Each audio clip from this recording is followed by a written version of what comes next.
Salut les amis, c'est Isma, bienvenue sur ce qui me fait kiffer, la chaîne YouTube Lifestyle qui mélange pop culture et street culture. On se retrouve aujourd'hui pour la review de l'épisode 4 de House of the Dragon, la série de HBO dans l'univers de Game of Thrones. Premièrement, abonne-toi, commente, like, partage. Et maintenant, on va essayer d'attaquer rapidement la narration, mon avis sur l'épisode. Beaucoup de choses également à découvrir sur la chaîne. Il y a la review du meilleur film français de l'année, Le Visiteur du Futur. Tu peux aussi trouver la review complète des épisodes des Anneaux du Pouvoir. Ça, les gars, allez-y, je suis très calé, je suis calé en Seigneur des Anneaux plus qu'en Game of Thrones, voilà. Sinon, sur la chaîne bientôt, on a Andor, on a She-Hulk et on a de la street culture. Nous, on ne s'intéresse pas qu'à un seul domaine. On aime la street et la pop. Donc voilà, les gars, soyez curieux. Bon, on arrête le marketing et la publicité et on va attaquer tout de suite. Alors les amis, donc, épisode de House of the Dragon, épisode 4, qui est sorti ce lundi et qui nous avait été annoncé comme étant, ayant pour titre, le roi du détroit. Le roi du détroit. Donc on s'attendait à voir débarquer peut-être Daemon, peut-être Corlys Valerion, peut-être on ne sait pas. Et en l'occurrence, oui, c'est bien Daemon. L'épisode ne s'ouvre pas avec Daemon. On comprend qu'en fait, depuis quelque temps, Rhaenyra fait le tour des royaumes, des 7 couronnes, pour, disons, rencontrer des courtisans, recevoir des demandes en mariage, puisqu'elle a eu l'autorisation de son père de choisir son époux. Donc c'est elle qui dit oui ou non. Elle va dans des châteaux, les mecs viennent et tout ça, ils lui font la cour, ils lui donnent promesses, mondes et merveilles, et elle dit ok. On voit que son attitude, elle est plutôt dans le refus, le dédain, le déni, déjà par rapport à cette idée même de se marier, et ensuite à tous les prétendants qu'elle rencontre. On voit que personne ne trouve grâce à ses yeux. Elle utilise les arguments de trop vieux, trop jeune, trop arrogant, nanani. Et en soi, c'est juste parce qu'elle n'est pas amoureuse. Ça, pour moi, c'est un personnage rêveur et idéaliste qui veut voyager, faire la guerre. Elle aurait aimé être un garçon, ce n'est pas le cas. Maintenant, elle doit s'accomplir du devoir féminin d'une princesse. Et tout ça, c'est très intéressant. La scène va se finir en rixe entre deux membres de deux familles opposées qui vivent un peu dans ce coin-là. Je ne sais plus où on est chez qui, je crois qu'on est chez les Baratheons. C'est les... Oh, je ne sais plus, vous allez m'insulter, les Borlek et les je ne sais pas quoi, les Norlek ou je ne sais plus quoi. Bref, c'est le petit garçon et celui qui le raille, qui lui disent des petites calomnies. Ça va se finir en bagarre et c'est le grand qui va finir tuée justement dans un combat à l'épée. Elle est lointaine à ça, tu vois. Elle ne comprend pas pourquoi déjà elle attire autant les foules et les... Voilà, les... Mais c'est simple, c'est parce que c'est la future reine de Westeros, donc se marier avec elle, c'est tout bénef pour ceux qui arriveront cette difficile tâche.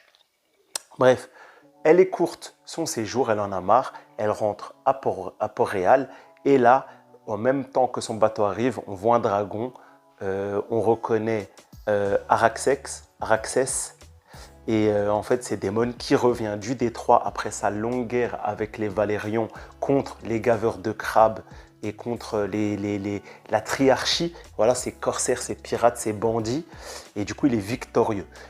Lui, il arrive devant son frère, le roi Viserys, orné d'une couronne, et en fait, c'est quoi l'idée ? On croit qu'il est dans la défiance, et non, il est là pour comment on dit, reconnaître sa grandeur au roi de Westeros, lui donner sa couronne et dire qu'il a mené la bataille pour lui. Daemon, il a deux objectifs, on dirait. Trouver grâce auprès des yeux de son frère. Par exemple, dans l'épisode précédent, quand on a découvert que Viserys allait arriver pour le soutenir dans ce combat contre le gaveur de crabes, il a pété les plombs, il a décidé de finir la guerre en une seule soirée. On voit qu'il veut montrer à son frère qu'il est aussi important que lui. Et dans cet épisode, ça va être vraiment très intéressant, parenthèse, parce qu'on va avoir un discours à un moment plus tard, parce qu'ils vont faire la paix, ils vont se rabibocher, il va y avoir un banquet fait en l'honneur du retour de Daemon, Et du coup, à un moment, Viserys va dire à la cour, oui, mon frère, notre mère préférait notre frère Daemon, c'était lui l'enfant le plus aimé, il était habile au combat, il était ceci, il était adroit, il était nanani. Tu vois que en fait, les deux frères ont du mal à trouver leur place dans cette fraternité, tu vois. Il y a toujours eu cette concurrence, cette bonne compétition comme on peut voir chez certains frères. Bref, du coup, ça se termine avec Daemon qui regagne l'amour, la confiance de son frère. Mais combien de temps tout cela va durer? On va le découvrir dans l'épisode. Un fait important à noter, c'est qu'au fond de la salle, on a Otto Hightower, la main du roi, le père de la reine, donc Alicent, qui observe ce retour et ces manipulations, car pour lui, pour Otto, Daemon fait preuve de manipulation de loin, tout en préparant la contre-attaque. Cette vidéo, comme tu as pu le voir probablement dans les sous-titres, va s'appeler les manipulations, la fourberie du démon, tu vois. Tu as compris l'idée du démon.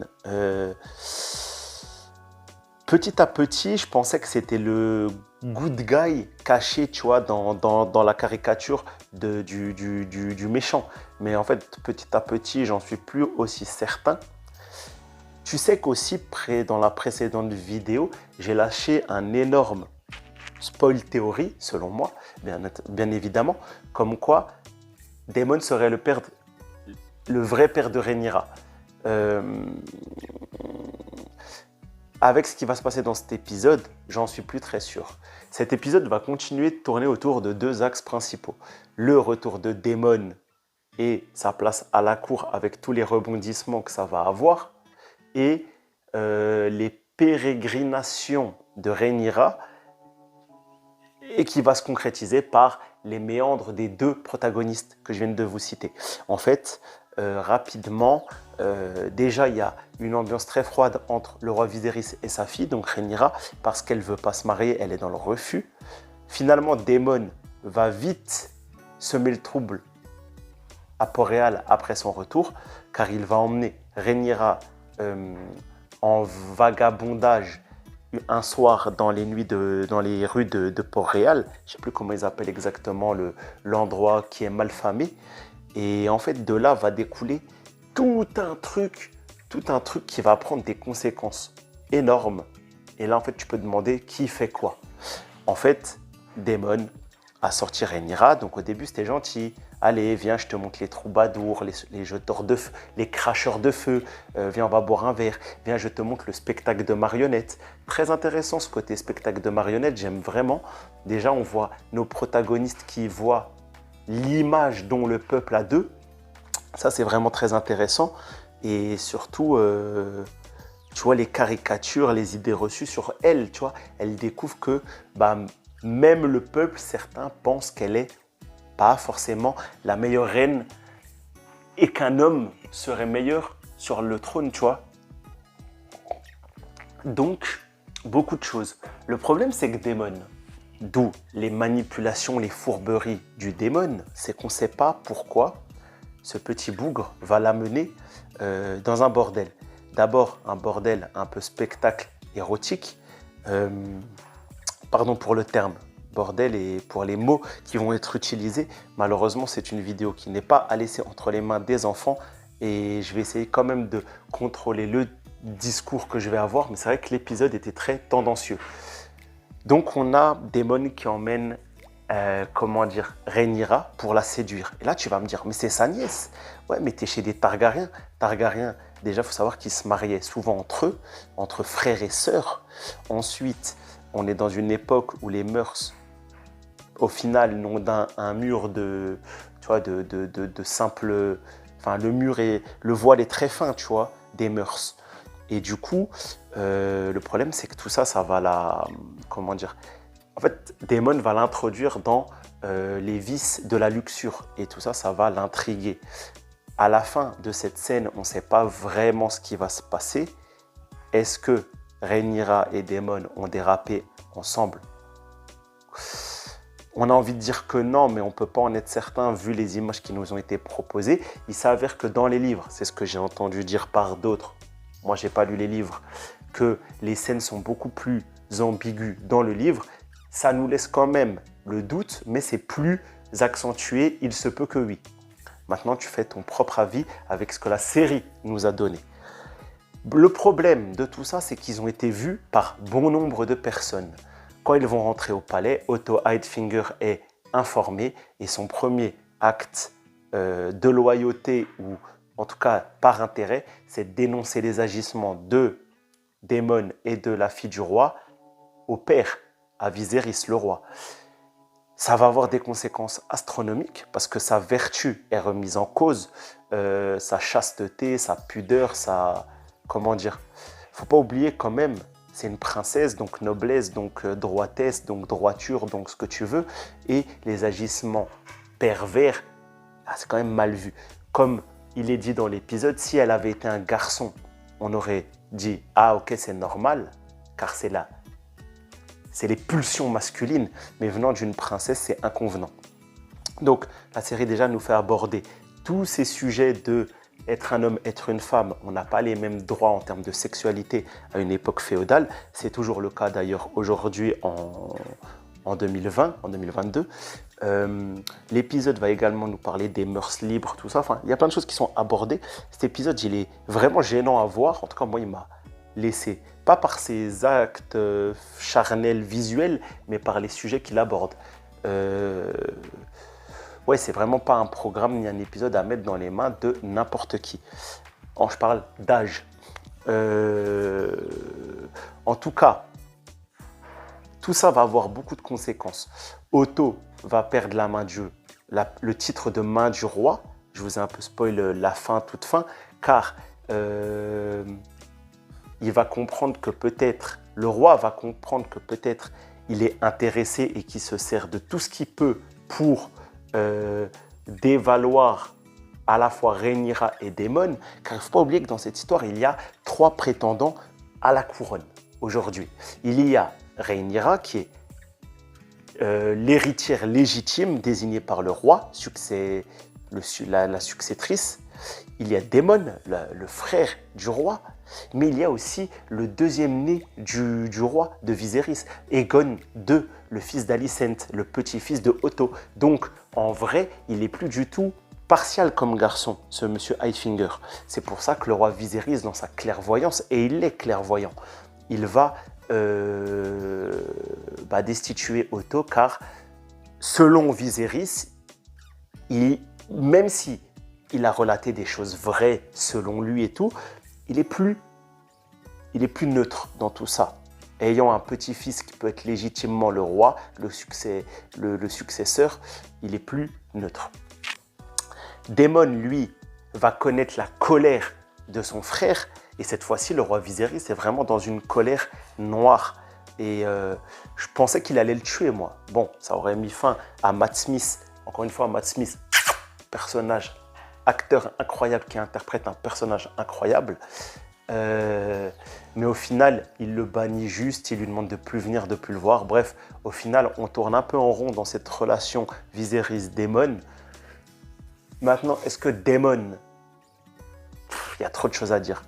Daemon, le vrai père, c'est pour ça que peut-être qu'il n'aurait pas forniqué avec Rhaenyra. Et c'est ça la finalité de cette scène qu'il n'y a pas eu. Car lui, il a juste voulu la discréditer en termes de pureté et de chasteté, tu vois, parce que Daemon, il veut être roi à la place de Rhaenyra. Qu'est-ce qu'il fait? Il fait passer la princesse pour une traînée. Tu me diras, ouais, mais tu dis que c'est sa fille. C'est sa fille, t'as pas envie de la faire passer pour une traînée. Ouais, mais si ta fille, c'est une traînée, elle est plus princesse et lui, il devient futur héritier de la couronne.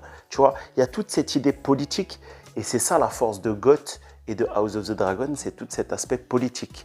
Et là, on est vraiment dedans. C'est un épisode purement politique, pas de bataille, pas de combat à l'épée, un tout petit en début, pas de voyage, pas d'aventure. Nous ne sommes pas en terre du milieu. On est dans la politique, les manigances, et c'est la force de la série mère de Game of Thrones. Et Otto, qui n'est plus main du roi, Alicent, elle qui reste épouse de Viserys avec ses enfants. Voilà. Aujourd'hui, l'avenir est incertain pour la couronne, oui et non, car à la fin, Viserys accorde, comment dire, le doute à sa fille, il la croit. Ça se finit quand même avec le roi qui fait apporter par le grand maître une potion d'avortement, si je puis dire. C'est relativement même dur pour ça. À mon avis, Rhaenyra nous communiquera des informations là-dessus. Donc on ne sait pas trop. On ne sait pas trop. Est-ce qu'elle a couché avec son oncle ou pas? Est-ce que ça ferait une Jon Snow Daenerys? On ne peut pas trop savoir.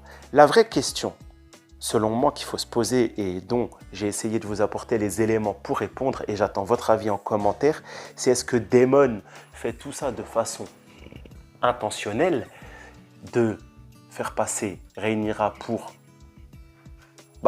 la dévaloriser, pour pouvoir prendre son trône, son titre? Est-ce que c'est son père? En fait, la relation Daemon et Rhaenyra, comme je l'ai dit dans ma première review, un duo ambigu. Et on a passé un cap dans l'ambiguïté. Pas sur la relation paternelle que je pensais dans l'épisode 3, mais peut-être c'est vraiment que son oncle et il est amoureux. Trop de questions. On aura ces réponses qu'au fur et à mesure de la série. En tout cas, l'épisode se termine avec une conversation entre Rhaenyra et le roi, avec la dague de Arya du présent. La dague qui parle de la balade de feu et de glace. Une mention est faite au prince rouge ou au prince qui doit venir, je ne sais plus comment c'est dit. Ça, c'est le dieu unique de Mélisandre. Est-ce que la série va aller vers ça pour explorer tout ce lore qui a été au final seulement abordé à peine, tu vois? Je trouve que c'est trop riche. Voilà, franchement, House of the Dragon, dans son style, et il n'y a pas de comparaison à faire avec d'autres programmes d'Heroic Fantasy du moment, c'est un bête de truc, c'est trop cool. Là, j'ai hâte de voir le changement des acteurs, parce que tu sais qu'il va bientôt y avoir un changement d'acteur. Donc, ça va être très très cool tout ça. Dans je pense d'ici les épisodes 5 ou 6, on va faire un bond dans le temps qui va nous donner des nouveaux acteurs, en tout cas pour les jeunes, pour Alicent et Rhaenyra. Là, ça va être vraiment, on va se régaler. Matt Smith continue comme ça. Viserys, j'ai peur qu'il arrive bientôt à son terme, qu'il meure, parce qu'il est quand même vieux. Franchement, cette série, elle m'a embarqué. Au début, j'étais sceptique mythique, tu vois, c'était bof. Je me disais, oh, c'est surfait, Game of Thrones, c'est fini, saison 8. Bah écoute, House of the Dragon, ça a regagné, selon moi, les lettres de noblesse des premières saisons de Monsieur Martin. On va s'arrêter là, les amis. Il y a beaucoup de choses à dire. Dites-moi vous en commentaire, qu'est-ce que vous avez pensé de tout ça? Voilà. Est-ce que cet épisode... Votre théorie, Daemon, Rhaenyra, oui ou non? Franchement, ça déjà, c'est un bête de commentaire. J'attends ça de votre part. Les amis, soyez curieux, beaucoup de choses à voir sur la chaîne. Prenez soin de vous. Voilà, on se voit pour Miss Hulk, She-Hulk, bientôt là, dans 3-4 jours à la sortie de cette vidéo. Et voilà, faites attention à vous. Bye.